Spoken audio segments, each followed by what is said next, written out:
Let me tell you about a student who thought a simple exam would decide his future, but had no idea it would also decide his fate. This wasn't just any ordinary test, it was one that had been whispered about for years in the halls of the university. Legends of a curse, of something far more sinister lurking behind those sheets of paper, had long been dismissed as nothing more than an urban myth. But myths often have roots in something darker, something real. It all started when the midterm exams approached at Evergreen University, an institution known for its competitive atmosphere and the pressure it placed on its students. In the weeks leading up to the exams, tensions were high. Students spent long nights buried in textbooks, desperate to avoid the one thing they feared most: failure. But what they didn't know was that for some students, failing meant more than just a bad grade. It meant death. One student, Idris, had always been a top performer.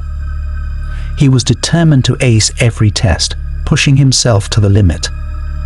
But in the days before the exam, strange things began to happen. His sleep was plagued by nightmares of dark corridors, of something lurking just out of sight.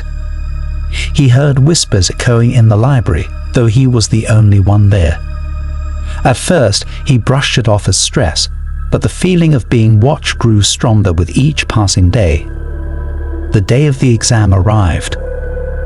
Students filed into the cold, dimly lit room, the atmosphere heavy with nervous energy. The professor handed out the test papers with a strange, almost knowing look.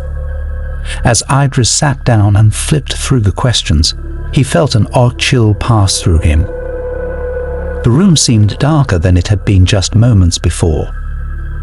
The air felt thick, and the scratching of pencils on paper echoed like a distant hum. Halfway through the exam, something happened that Idris would never forget. As he reached question 13, a wave of nausea hit him.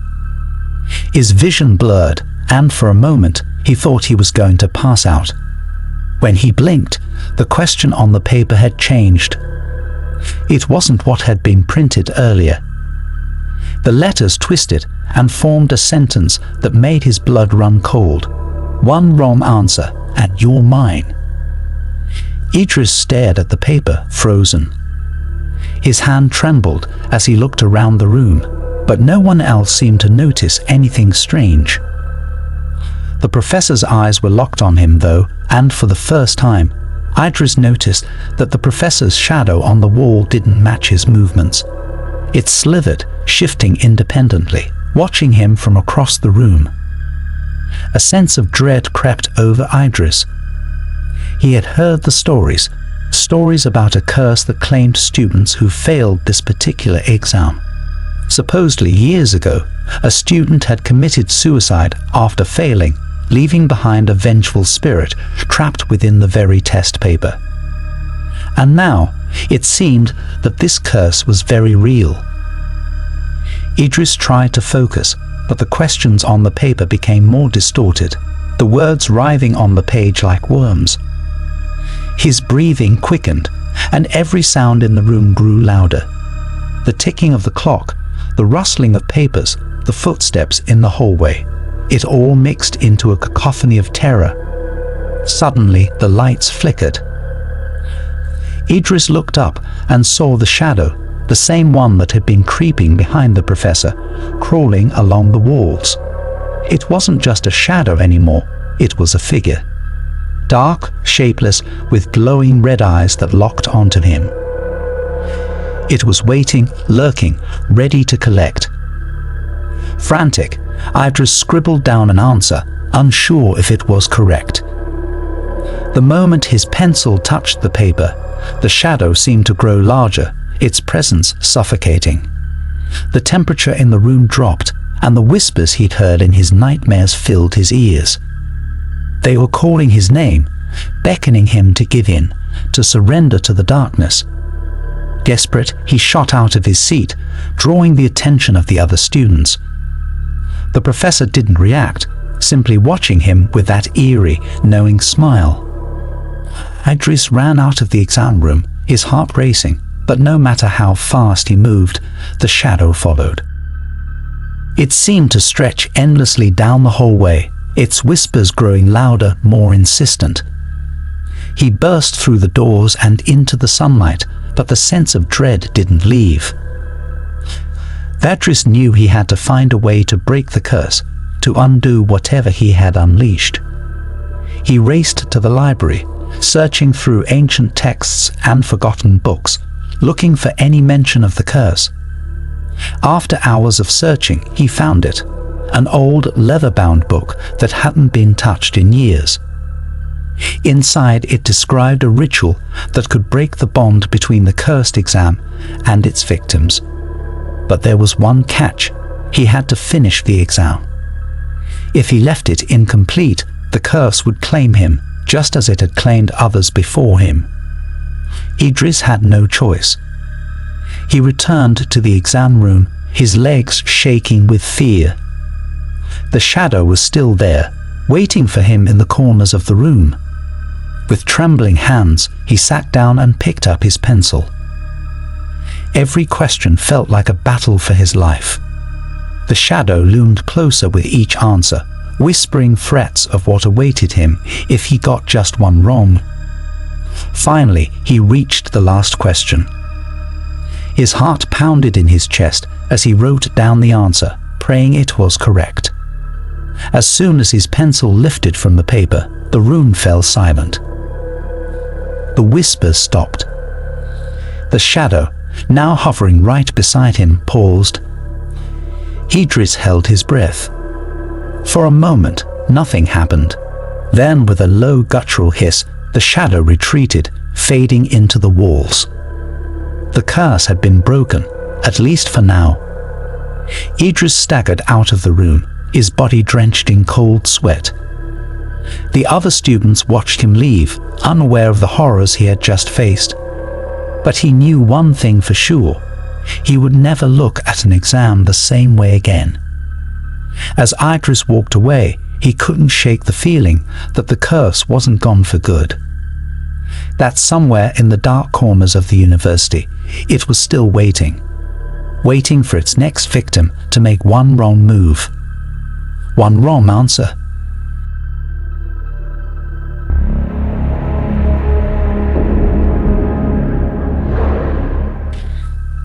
There's a part of the school that everyone avoids. It's not just because it's old or creepy, but because something about it feels wrong. It's the stairwell at the far end of the West Wing, a forgotten place where light barely reaches and shadows seem to move on their own. Students pass it quickly, heads down, pretending not to notice. But those who are curious enough to stop and look, well, they don't come back the same. The legend of the stairwell had been passed down for generations, whispered in hallways and scrawled in notebooks. Most dismissed it as a joke, a way to scare freshmen. But for Ian, Parker and Chloe, it was something they couldn't shake. They had heard too many stories about people disappearing, about the strange shadows that moved just beneath the steps, and the flickering lights that never seemed to stay on for long. One afternoon, when the school was nearly empty, they decided to investigate. The stairwell was darker than they expected, even though the sun was still shining outside. As they descended, the temperature dropped, and a feeling of dread settled over them. It was the kind of cold that reached into your bones, making your skin prickle with unease. Ian led the way, trying to act brave, but even he couldn't shake the growing sense that they were not alone. At the bottom of the stairs, there was a door. The wood was old and warped, the paint peeling away in chunks. Ian grabbed the handle and, after a moment's hesitation, pulled it open. Beyond the door was a narrow hallway, lit only by the dim light that flickered from a single bulb overhead. The walls were lined with old lockers, rusted and covered in dust, as if no one had been down there in years. Chloe felt a chill run down her spine as they stepped inside. The shadows seemed to stretch and twist unnaturally, darting just out of view every time they tried to focus on them. Parker laughed nervously, trying to break the tension, but his voice sounded hollow in the empty space. The hallway seemed to go on forever, but they kept walking, drawn deeper into the darkness. Then, without warning, the door behind them slammed shut. The sound echoed down the hall, and the flickering light overhead went out, plunging them into total darkness. Ian cursed under his breath, fumbling for his phone to use the flashlight. But as the light flickered on, they realized they were no longer alone. Figures moved in the shadows.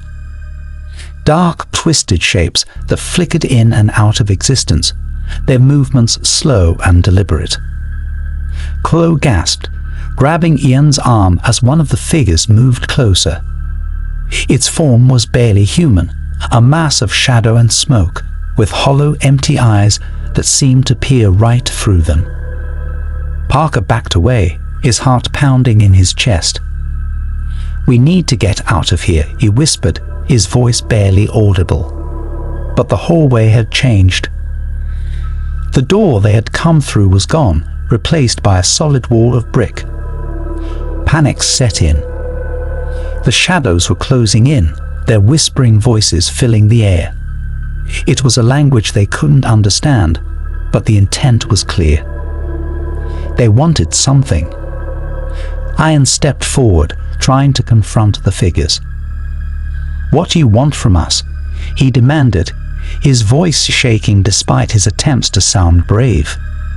One of the shadows pointed to the ground. There, lying at Ian's feet, was an old rusted knife. The realization hit them like a punch to the gut. The legends were true. The shadows didn't just want their fear. They wanted a sacrifice. Chloe's breath caught in her throat. Her heart pounded so loudly she could hear it in her ears. The shadows moved closer, their voices growing louder, more insistent. They weren't going to let them leave unless one of them stayed behind. Parker backed away, his eyes wide with terror. "We have to get out of here," he muttered, his voice cracking. But Ian was staring at the knife, his face pale. "There's no way out," he whispered. "One of us has to stay." Chloe's stomach turned. "No, there has to be another way," she protested, but Ian wasn't listening. He picked up the knife, his hands trembling as he held it out in front of him. The shadows were circling them now, their whispers deafening. Parker's eyes widened in horror. "You can't be serious," he stammered, but Ian's face was set. "There's no other choice," Ian said, his voice barely a whisper. "It's him or us." Chloe tried to stop him, but it was too late. Ian lunged forward, plunging the knife into Parker's chest. The shadows swarmed around them, and Parker's scream echoed through the hallway, fading into nothingness. The shadows retreated. The door reappeared. Chloe and Ian stood in stunned silence, the reality of what they had done sinking in. They had survived, but at what cost? As they stumbled out of the stairwell and back into the school, the air seemed lighter, the shadows less oppressive. But something had changed. Chloe couldn't shake the feeling that the shadows were still watching, still waiting. They had escaped, but they would never be free. Every time Chloe closed her eyes, she saw Parker's face, heard his screams, felt the cold grip of the shadows around her. They had made a sacrifice, but the shadows would never be satisfied.